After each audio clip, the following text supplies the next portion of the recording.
الحمد لله نحمده ونستعينه ونستغفره ونعوذ بالله من شرور أنفسنا ومن سيئات أعمالنا من يهده الله فلا مضل له ومن يضلل فلا هادي له وأشهد أن لا إله إلا الله وحده لا شريك له وأشهد أن محمدًا عبده ورسوله صلى الله عليه وسلم يا أيها الذين آمنوا اتقوا الله حق تقاته ولا تموتن إلا وأنتم مسلمون يا أيها الناس اتقوا ربكم الذي خلقكم من نفس واحدة وخلق منها زوجها وبث منهما رجالا كثيرا ونساء واتقوا الله الذي تساءلون به والأرحام إن الله كان عليكم رقيبا يا أيها الذين آمنوا اتقوا الله وقولوا قولا سديدا يصلح لكم أعمالكم ويغفر لكم ذنوبكم ومن يطع الله ورسوله فقد فاز فوزا عظيما أما بعد. Écoutez le récit de la conversion de la mère d'Abu Bakr radiyallahu anha. Ibn Kathir rapporte dans son livre Al-Bidaya wal-Nihaya que notre mère, la mère des croyantes, Aïcha radiyallahu anha a dit: Abu Bakr radiyallahu anhu s'est converti. Dès lors qu'il s'est converti, il fut le premier homme à s'être converti. Il est parti voir ses amis pour les appeler à Allah subhanahu wa ta'ala. Abu Bakr radiyallahu anhu se rend voir Uthman ibn Affan. Il va voir son ami Talha ibn Ubaydillah radiyallahu anhu, Az-Zubayr ibn al-Aw'am, Sa'd ibn Abi al-Waqqas radiyallahu anhuma. Et ils se sont alors convertis à l'islam et d'autres compagnons après cela. Il les appelle à Allah subhanahu wa ta'ala. Il les appelle à accéder à la demeure de l'éternité et le paradis du tout clément ar-Rahman. Et ils se sont alors convertis. Les jours qui ont suivi la conversion d'Abu Bakr radiyallahu anhu, puis Aïcha radiyallahu anha a dit: lorsqu'il fut dans les tout premiers jours de l'islam, le prophète sallallahu alayhi wa sallam, accompagné de seulement 38 hommes, 38 convertis, 38 compagnons, 38 hommes l'ont suivi et se sont convertis à l'islam. À ce moment-là, Abu Bakr radiyallahu anhu, il insiste auprès du prophète sallallahu alayhi wa sallam et il lui dit: annonçons l'islam ouvertement, annonçons l'islam publiquement, appelons à Allah publiquement. Le prophète sallallahu alayhi wa sallam lui répond: Inna qalil, nous ne sommes que très peu, nous ne sommes pas beaucoup, nous ne sommes que 38 hommes, 38 compagnons sont alors musulmans. Alors Abu Bakr radiyallahu anhu, as-Siddiq, le véridique, a insisté, il insiste radiyallahu anhu, jusqu'à ce que le prophète sallallahu alayhi wa sallam accepte. Un matin, les compagnons, 38 hommes seulement, se dirigent en direction de la Kaaba, appelés les mouchriquines de Quraysh à l'islam ouvertement, publiquement. Ils arrivent devant la Kaaba, chacun d'un côté appelant son peuple à sa famille, appelant son peuple ainsi que sa famille à la parole La ilaha illallah. Abu Bakr, le véridique, as-Siddiq, il prend alors la parole et il parle aux mouchriquines de Quraysh et il leur dit: ô mon peuple, dites La ilaha illallah. Et ces mouchriquines se sont alors jetés sur lui radiyallahu anhu.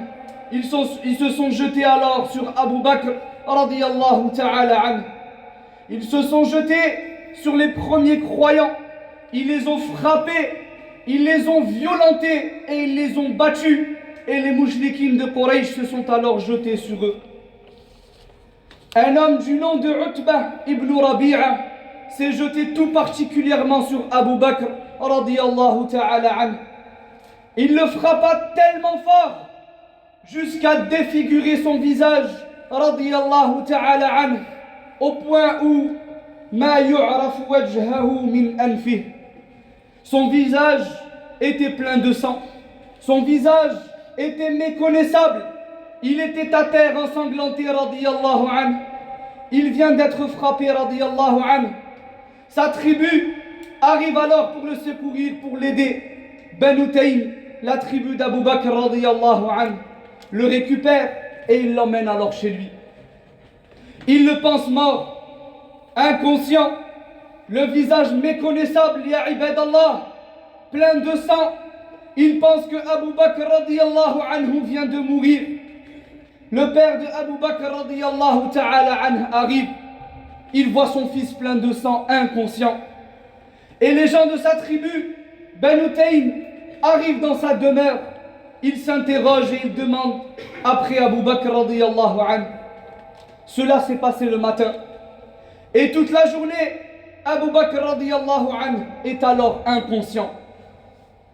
En fin de journée, il récupère, il reprend alors conscience. Et la première chose que Abu Bakr radiyallahu anhu dit, Mada fa'ala Rasulullah, qu'en est-il du messager d'Allah sallallahu alayhi wa sallam? Qu'a fait Rasulullah sallallahu alayhi wa sallam? Inquiet non pas de sa personne, non pas de sa santé, inquiet pour le messager d'Allah sallallahu alayhi wa sallam. Et remarquons ici tout l'amour que Abu Bakr radiyallahu anhu portait pour le messager d'Allah sallallahu alayhi wa sallam. Presque agonisant, ensanglanté, le visage plein de sang est la première chose que dit Abu Bakr radiyallahu anhu. Qu'en est-il du messager d'Allah sallallahu alayhi wa sallam? Où est le messager d'Allah sallallahu alayhi wa sallam? Comment se porte le messager d'Allah sallallahu alayhi wa sallam? Son père alors présent, Abu Quhafa et les gens de sa tribu, son père qui n'était pas encore musulman à ce moment-là, le blâme. Il le blâme lui disant en quelque sorte, regarde dans quel état tu es et tu demandes après lui. Ils partent, son père sort de sa chambre et sa tribu et Abu Bakr radiyallahu anhu se retrouve alors seul avec sa mère. Et son père dit à sa mère avant de quitter la chambre, donne-lui à manger et à boire. Puis il quitta la chambre de Abu Bakr radiyallahu ta'ala anhu. Lorsqu'il se trouva alors seul avec sa mère, il lui dit radiyallahu anhu, Ya ummi, ماذا فعل رسول الله صلى الله عليه وسلم? Mère, comment se porte? Qu'a fait le messager d'Allah sallallahu alayhi wa sallam? Sa mère lui répond, oh mon fils, je n'ai pas connaissance de ton ami et je ne sais pas comment est-ce qu'il va. Abu Bakr radiyallahu anhu dit alors, mère, je te supplie d'aller voir Jamil bintul Khattab, qui était une des premières femmes à s'être convertie à l'islam et qui cachait sa conversion. Il lui dit, va voir Jamil bintul Khattab radiyallahu ta'ala anhuma et interroge-la à propos du prophète sallallahu alayhi wa sallam. La mère de Abu Bakr quitta alors sa demeure en direction de Jamil bintul Khattab radiyallahu anhuma. Arrivée chez elle, elle lui dit, Abu Bakr a demandé à venir te voir et il m'a interrogé à propos de Muhammad ibn Abdullah. Comment va-t-il? Dans quel état est-il? Mais cette femme a peur. Elle cachait sa conversion, elle cachait sa foi. Regardez ce qu'ils ont fait subir à un homme. Imaginez-vous alors les persécutions qu'ils auraient fait subir alors à une femme. Elle lui dit alors, je ne connais ni d'Abu Bakr, ni un homme qui est Muhammad ibn Abdullah. Elle lui dit, mais je peux t'accompagner et aller voir ton fils Abu Bakr. Elle accepte et elle lui dit alors, viens avec moi. Lorsqu'elle arrive, cette femme, Jamil bintul Khattab, arrive devant Abu Bakr radiyallahu anhu. Elle voit dans quel état il est. Elle le voit dans cet état-là, ensanglanté, inconscient, allongé, plein de sang. Elle dit alors, Wallahi, par Allah, ceux qui t'ont fait ça sont certains peuples criminels. Et je demande à Allah de te venger de ces crimes. Quelle a été la réponse de Siddiq Abu Bakr radiyallahu ta'ala anhu? Il lui dit alors, Mada fa'ala Rasulullah sallallahu alayhi wa sallam. Il lui dit, comment va le messager d'Allah sallallahu alayhi wa sallam? Comment se porte-t-il sallallahu alayhi wa sallam?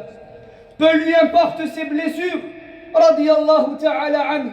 Peu lui importe ce qu'il vient de subir. Le plus important pour lui est l'état et la santé du prophète sallallahu alayhi wa sallam. Jamil radiyallahu anha lui dit, ô Abu Bakr, c'est ta mère qui est présente et qui entend devant nous. Elle n'est pas encore musulmane. Ta mère t'entend devant nous. Abu Bakr radiyallahu anhu lui répond, La shay'a alayki minha. Tu n'as rien à craindre. Ne t'en fais pas. Tu n'as rien à craindre d'elle. Tu peux parler. Parle-moi du messager d'Allah sallallahu alayhi wa sallam. Jamil répondit alors, Salimun salih. Il va bien, il est en bonne santé. Il se porte bien. Et Abu Bakr radiyallahu anhu s'est alors apaisé. Il lui dit alors, Aïnahu, où est-il alors sallallahu alayhi wa sallam? Où est le messager d'Allah sallallahu alayhi wa sallam? Elle répondit dans la maison Ibn al-Arqam.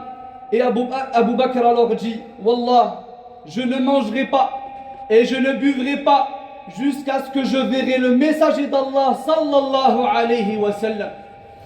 Aucune nourriture, ni boisson, jusqu'à voir de ses propres yeux le prophète sallallahu alayhi wa sallam. Ils lui ont dit alors, tu es dans un état dégradé, tu ne vas pas bien, il y a encore de l'anarchie dehors, attendons que tu ailles mieux et que les gens dehors se calment. Lorsque les gens dehors se sont calmés, ces deux femmes, sa mère et Jamil bint al-Khattab radiyallahu anhuma, elles l'ont aidé à marcher tellement, la douleur était difficile, elles l'ont donc aidé à marcher jusqu'à arriver chez le prophète sallallahu alayhi wa sallam. Le prophète sallallahu alayhi wa sallam vu Abu Bakr radiyallahu anhu, le visage plein de sang, ensanglanté, et tout ce qu'il vient de subir pour l'islam, la religion d'Allah tabaraka wa ta'ala, il l'a alors pris dans ses bras, il l'a serré fort et il l'a embrassé radiyallahu anhu. Les musulmans se sont alors jetés sur Abu Bakr pour l'embrasser, et Abu Bakr radiyallahu anhu a alors dit, Bi abi anta wa ummi ya Rasulallah, que ma mère et mon père soient sacrifiés pour toi ya Rasulallah. Et il lui dit, je vais bien si ce n'est mon visage qui a été défiguré. Et regardez donc son souci radiyallahu anhu. Le souci de Abu Bakr radiyallahu anhu, c'est d'apporter la parole aux gens, la ilaha illallah. Il dit alors ensanglanté au messager d'Allah, c'est ma mère. Hadihi ummi barratun biwaladiha. Elle est bienfaisante envers son fils, envers moi. Appelle-la alors à Allah et invoque Allah en sa faveur. Et j'espère qu'Allah la sauvera de l'enfer par ta cause. Alors le messager d'Allah sallallahu alayhi wa sallam invoqua en faveur de la mère d'Abu Bakr radiyallahu ta'ala anha, Salma Ummul Khayr radiyallahu anha, et il l'a appelée à Allah subhanahu wa ta'ala. Convaincu, la foi pénétra dans le cœur de cette femme, la mère de Abu Bakr radiyallahu ta'ala anhuma, et elle dit dans cette maison en présence de ses compagnons, Ashhadu an la ilaha illallah wa ashhadu anna Muhammadan Rasulullah. أقول هذا القول وأستغفر الله لي ولكم ولسائر المسلمين من كل ذنب فاستغفروه يغفر لكم إنه هو الغفور الرحيم. الحمد لله كثيرا وأشهد أن لا إله إلا الله وحده لا شريك له وأشهد أن محمدا عبده ورسوله صلى الله وسلم عليه وعلى آله وصحبه أجمعين. أما بعد. Ceci étant dit, mes frères, elle fut donc partie, la mère d'Abu Bakr, des toutes premières femmes à s'être converties à l'islam. Elle fait partie des toutes premières croyantes. Elle se convertit à l'islam. Et regardez ce foyer à la base qui n'était pas musulman. Et le premier homme à s'être converti, c'est Abu Bakr radiyallahu ta'ala anhu. Et dès lors que Abu Bakr radiyallahu anhu s'est converti, il a attesté la profession de foi et il a dit La ilaha illallah. Il a parlé directement après cela à ses compagnons. Il a parlé après cela à ses compagnons, à ses amis. Il leur ramène cette parole ainsi qu'à sa mère qui accepta le message de l'unicité La ilaha illallah et qui répéta l'attestation de foi La ilaha illallah. Méditons, Wallah, serviteurs d'Allah, méditons-nous qui sommes issus en majorité de familles musulmanes, méditons sur ces gens, leurs efforts, leurs sacrifices, comment des gens qui n'étaient pas musulmans, qui se sont convertis à l'islam, regardez leurs efforts, regardez alors leurs sacrifices et méditez sur tout ce qu'ils ont apporté pour la religion d'Allah subhanahu wa ta'ala. Tous leurs efforts pour une parole, La ilaha illallah. Je te pose alors une question, ya Abdallah. Regarde ce qu'ils ont fait pour l'islam, ce qu'ils ont accompli. Qu'as-tu fait toi, mon frère? Regarde ce que Abu Bakr radiyallahu ta'ala anhu a fait pour l'islam. Regarde cette femme, ce qu'elle a apporté pour l'islam. La famille entière de Abu Bakr s'est mise au service de la religion d'Allah subhanahu wa ta'ala.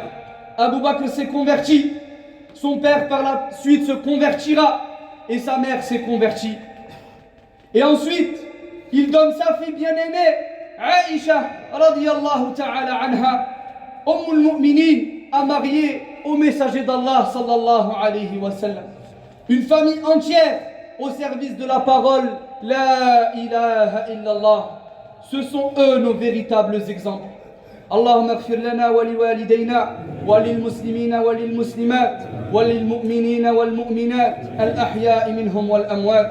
اللهم اصلح لنا ديننا الذي هو عصمة أمرنا وأصلح لنا دنيانا التي فيها معاشنا وأصلح لنا آخرتنا التي إليها معادنا واجعل الحياة زيادة لنا في كل خير واجعل للموت راحة لنا من كل شر. اللهم لا تدع لنا ذنبا إلا غفرته ولا هما إلا فرجته ولا دينا إلا قضيته. اللهم ولا تجعل فينا ضالا إلا هديته. وصلوا وسلموا رعاكم الله على محمد بن عبد الله كما أمركم الله بذلك في كتابه فقال إن الله وملائكته يصلون على النبي يا أيها الذين آمنوا صلوا عليه وسلموا تسليما. اللهم صل على محمد وعلى آل محمد كما صليت على إبراهيم وعلى آل إبراهيم إنك حميد مجيد وبارك على محمد وعلى آل محمد كما باركت على إبراهيم وعلى آل إبراهيم إنك حميد مجيد. وقوموا إلى صلاتكم.